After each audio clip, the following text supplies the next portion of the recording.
স্বাগত ডিবিসি সংবাদে। আপনাদের সাথে আছি আমি জান্নাত সাথী। এবার জানাবো খবরের বিস্তারিত।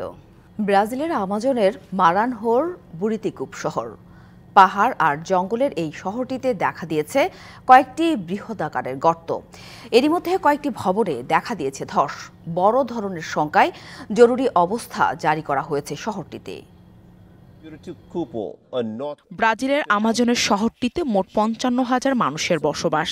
এই বিশাল গর্তগুলোতে পড়ে ১,২০০ মানুষের বাড়ি ধ্বংস হয়ে যেতে পারে দেখা দিয়েছে শঙ্কা।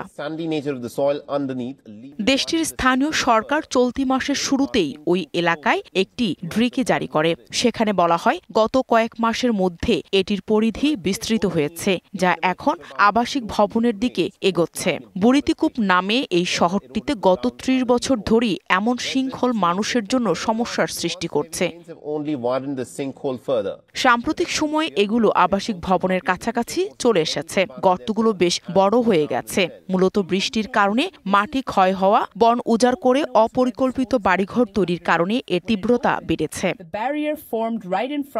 এদিকে ভূগোলবিদ ও মারানহাউ ফেডারেল বিশ্ববিদ্যালয়ের অধ্যাপক মার্সেলিনো ফারিয়াস বলেছেন, সম্প্রতি ভারী বৃষ্টিপাতের কারণে পরিস্থিতি আরও খারাপের দিকে গেছে। Nahida Rinthi, DBC news desk. দেশব্যাপী চুরি, ডাকাতি, ছিনতাই সহ অন্যান্য অপরাধ প্রতিরোধে নিরাপত্তা ব্যবস্থা জোরদার করেছে র্যাব, জানালেন সংস্থাটির মহাপরিচালক AKM শহীদুর রহমান। শনিবার রাত ২টার দিকে রাজধানীর মাতোয়ালে র্যাবের টহল ও চেকপোস্ট পরিদর্শন শেষে তিনি এসব কথা বলেন।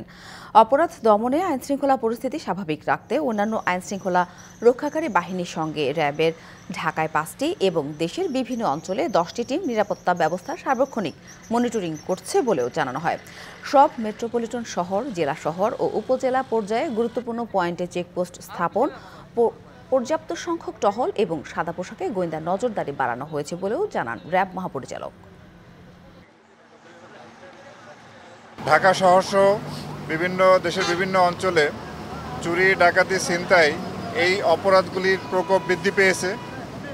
তো আমরা র্যাপিড অ্যাকশন ব্যাটালিয়ন আমাদের ঢাকায় 5টি এবং ঢাকার বাইরে 10টি ব্যাটালিয়ন সহ আইন শৃঙ্খলা রক্ষাকারী বাহিনীর আপনার পুলিশ, ডিএমপির যারা আছে তাদের সাথে সমন্বয় রেখে আমরা কাজ করছি এই অপরাধগুলি নিবৃত্ত করার জন্য। দুর্দশাগ্রস্ত ব্যাংকের পতন ঠেকাতে নিয়োগ দেয়া পর্ষদ 6 মাসেও তেমন কোনো চমক দেখাতে পারেনি। কেন্দ্রীয় ব্যাংকের সহায়তায় আমানতকারীদের চাপ কিছুটা সামাল দিলেও খেলাপি আদায়ে তেমন কোনো সাফল্য নেই স্বতন্ত্র পরিচালক নির্ভর পর্ষদগুলোর। এমনকি কিছু ব্যাংকের ব্যবস্থাপনাতেও পরিবর্তন আনা যায়নি বলে মনে করছেন বিশ্লেষকরা। নামে বেনামে হাজার কোটি টাকার ঋণ বিতরণ, সেই ঋণের টাকা বিদেশে পাচার এবং লুটের সুবিধা দিতে ব্যাংক কোম্পানি আইন পরিবর্তন, এসবই ঘটেছে আওয়ামী লীগ সরকারের সময়।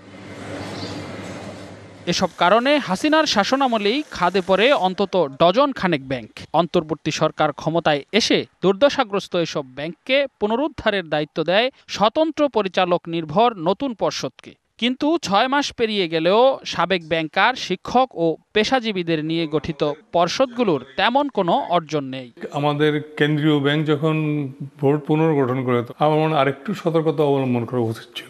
গভর্নর সাহেব তো বাংলাদেশ ব্যাংকের লোক না, উনি তো বাইরের লোক। ওনাকে ওনার অফিস থেকে যেভাবে ফাইল প্রস্তুত করে দিয়েছে উনি হয়তো সেটাই অ্যাপ্রুভ করেছেন। এখন তো সময় এসছে এই পুনর্গঠিত ব্যাংকের যে এসব পরিচালকদের কাজকর্ম পরিপূর্ণভাবে যাচাই বাছাই করা। ডক্টর ইউনূসের নেতৃত্বে অন্তর্বর্তী সরকার দায়িত্ব নেওয়ার পর টাকা ছাপিয়ে 9টি বেসরকারি ব্যাংককে প্রায় 28,000 কোটি টাকা ধার দিয়েছে বাংলাদেশ ব্যাংক। আর কেন্দ্রীয় ব্যাংকের গ্যারান্টির আওতায় যোগান দেওয়া হয়েছে আরও 7,350 কোটি টাকা, যা দিয়ে আপাতত আমানতকারীদের সামাল দিয়েছে ব্যাংকগুলো। তবে খেলাপি ঋণ বা লোপাট হওয়া টাকা উদ্ধারে নেই দৃশ্যমান অগ্রগতি।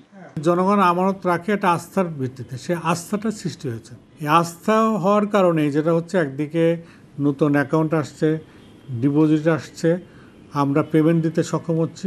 আগামী 6 মাসের মধ্যেই ব্যাংকটাকে নতুন একটা জায়গায় নিয়ে যেতে পারবো।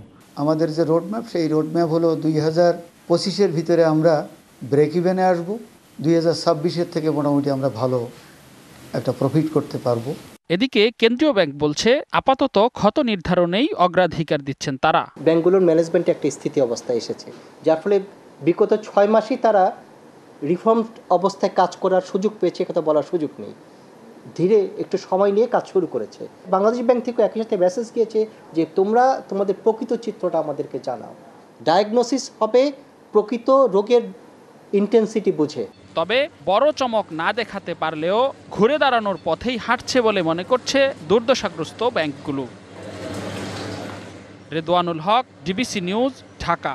চট্টগ্রাম বন্দরে সিরিয়াল সিস্টেমের নামে লাইটার জাহাজে পণ্য পরিবহনে বছরে 1200 কোটি টাকা চাঁদাবাজির অভিযোগ উঠেছে। বিশাল এই অঙ্কের টাকা চলে যায় বিভিন্ন জনের পকেটে। বাংলাদেশ ওয়াটার ট্রান্সপোর্ট সেল থেকে জাহাজের সিরিয়াল দেওয়ার জেরে দেশের অভ্যন্তরীণ পণ্য সরবরাহের গুরুত্বপূর্ণ সেক্টরটিতে চলছে অস্থিরতা। সংকটের মুখে পড়েছে আমদানি ও রপ্তানি কার্যক্রম। বিশ্বের বিভিন্ন দেশ থেকে আমদানি করা ভোগ্যপণ্য সহ নানা পণ্য মাদার ভেসেল থেকে বহির্নোঙরে খালাস করা হয় লাইটার জাহাজের মাধ্যমে। প্রায় 1800 লাইটারেস জাহাজ বছরে প্রায় 10 কোটি টন পণ্য চট্টগ্রাম বন্দর থেকে দেশের 36টি নৌ রুটে পণ্য পরিবহন করে। প্রতি লাইটার জাহাজে পণ্য পরিবহনে টন প্রতি গড়ে মোট খরচ হয় 550 টাকা। বর্তমান পরিস্থিতিতে সর্বোচ্চ 400 টাকায় পণ্য পরিবহন সম্ভব। এক্ষেত্রে টন প্রতি 150 টাকা বাড়তি গুনতে হলে 8 কোটি টনে চাঁদাবাজি হয় 1200 কোটি টাকা। সিরিয়াল সিস্টেমের কারণে পণ্য পরিবহনে ব্যবসায়ীরা সরাসরি লাইটার জাহাজ ভাড়া করতে পারে না। এজন্য লোকাল ও জাহাজ এজেন্টকে বাড়তি টাকা দিতে হয় লাইটার জাহাজ ও কার্গো মালিকদের।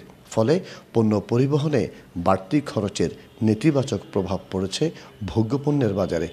পণ্যের এজেন্টকে 20 টাকা দিতে হবে, জাহাজের এজেন্টকে 20 টাকা দিতে হবে। সোকল্ড এজেন্ট, ওনাদের সিরিয়ালের যে বিডব্লিউটিসি বলেন, ডাব্লিউটিসি বলেন, যাই বলেন, তাদের এজেন্ট আছে।